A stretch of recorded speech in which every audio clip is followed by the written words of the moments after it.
Viewers and subscribers, welcome back to the channel. You don't know it's a boy SAE.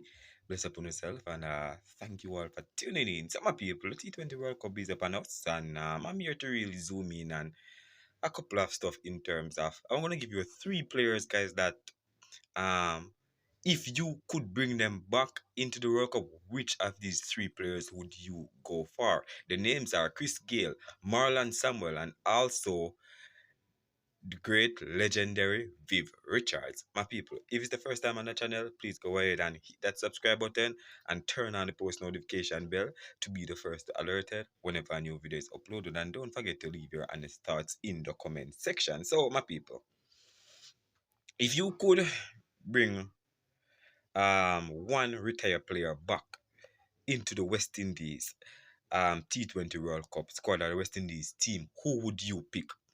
Off the bat, guys, I'm going to tell you who I would pick. Without a question asked, I'm not going for Grail and I'm not going for Viv Richard. I'm going for Marlon Samuel. You know, a lot of people kind of diminish or try to write off Marlon Samuel's contribution in West Indies winning those two T20 World Cup. But people who have witnessed it and know the stats or check the stats would know that Marlon Samuel have played and a remarkable role in West Indies' chance of winning those two World Cup. And from the moment he retired, West Indies ain't able to find a suitable replacement at that number 3 or 4, and they're not able to win any more World Cup because this man was the glue. When everybody around him was failing, guys, he was the one in the middle, guys. Batting off, I think one point he got 86 in one of the T20 World Cup final and 88 in the other one. So you can clearly see that he was the glue. Even though we have the big hitter like a Chris Gale who can give you a good start, and Viv Richard Master Blaster back in his days, but I have to go with Marlon Samuel. I want to hear from you guys as well now. Who would you choose? Would you go for Marlon Samuel, Chris Gale, or Viv Richards? The older heads might go for Viv Richards. The younger generation in Chris Gale era might go for Chris Gale and say, hey, Chris Gale is the one. But for me, I have to go with Marlon Samuel. It's full time. Marlon Samuel get his due credit that he deserves because a lot of people look over it or try to underestimate or belittle the man thing. He did a great job in those two T20 World Cup. You understand? I'm gonna let you hear what other fans are saying as well, now people, so you can grasp your opinion as well. Remember, leave it in the comment section. Steve Mohammed commented. The first one was commented. He said every single time Chris Gale. As I said, the generation in Chris Gale will say Chris Gale. The Master Blaster Sir Viv Richards. I would have to bring back two after Haynes and Greenwich finishing, but in the rest could be bowlers. So a lot of elders in this comment section and do what all them fellows bones hard already. Master Blaster, for certain, he fears no bowling, wear no helmet. Those are back in the days. He can't do that. I bet if he was playing in this modern era, he have to wear helmet because the way these bowlers are clocking 160, 150, there's no way you're gonna stay there and take that. Because if you miss and you hit your head, you're done for. Back in the days, I don't think they were bowling that fast either. Right now, Samuel, that man saved West Indies twice in the T20 finals. We won, however, Richards over Gale despite being aggressive batsman and also bowls. But Richards, as a name, has better captaincy skills, fearless, no helmet and feeling than Gale in Test in ODI format. But Gale cannot be left out of a team. He is a match winner. As I said, but for me, as I said, I'm going for Marlon Samuel. No question about that. You understand? I would bring back Lawrence Yaga Rowe to show these guys how to play shots. Mm, has nobody else voted for Michael Holding? Any opposition batsman would be quacking in his boots when the ball was tossed to whisper in death. So, people are just giving their opinion, guys, their honest suggestion, and I just, let you guys hear. But as for me, I have to go with Marlon Samuel. I love Chris Gale as a batter. I don't know much about Viv Richard because I never grew up in his era, so I don't know much. I witness him play, so I have to go with who I witnessed play. I witnessed Chris Gayle and Samuel, but Samuel, I feel like people kind of underestimate him, so I need him to get his shot because if he could hold on that number three position for us guys, once we reach the final, hey, then we sure have a win.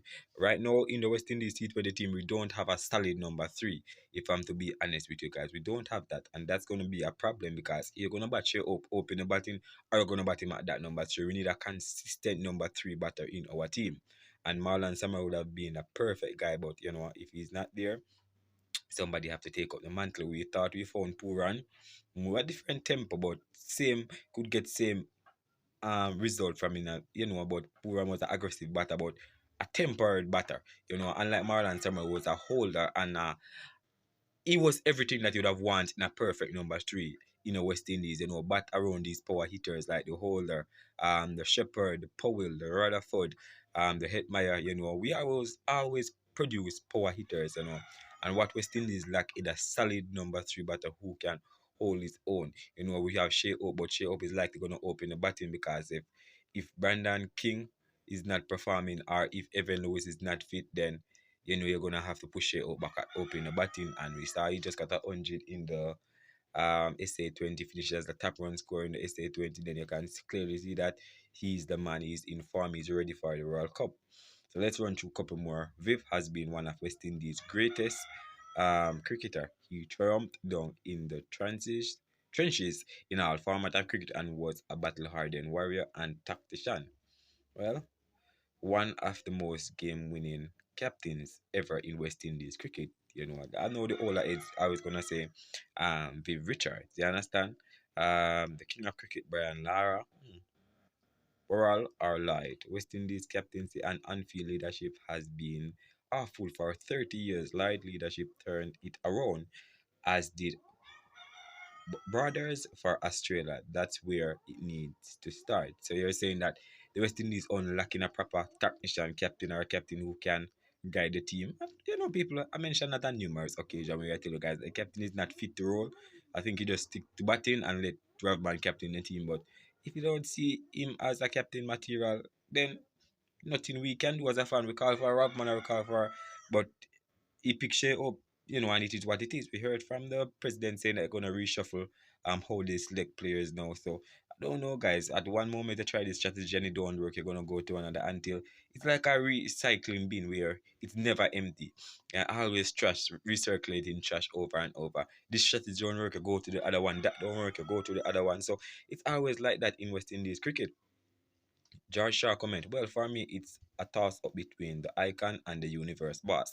These two gentlemen will destroy any opposition bowling attack if get going. No disrespect to the master blaster, but I haven't heard of him playing all three formats of the game. For me to have a proper accession of him for a batsman to send genuine quicks into retirement, the likes of Birth, um, Teddy, Andrew Neil, Shane Bond, I will for them guys if that's the correct spelling, and took Matthew Hogarth to lesson by hitting six elegant, magnificent, glorious four at Lords.